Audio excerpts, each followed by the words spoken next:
Ever stretched your fingers and heard that satisfying pop? Or maybe your knees crack when you stand, or your back snaps when you twist. These sounds are loud, surprising, and often misunderstood. Is it bones grinding, something breaking?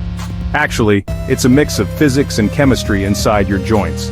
Some people love the sound, others hate it, and almost everyone's heard, "Stop that! You'll get arthritis!"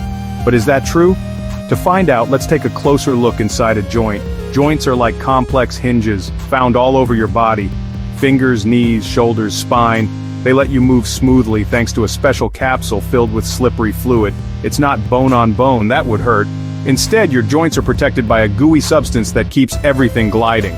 The real mystery of the cracking sound isn't about bones or damage, it's a quick burst of energy like opening a can of soda, just on a tiny scale. To understand it, we need to shrink down.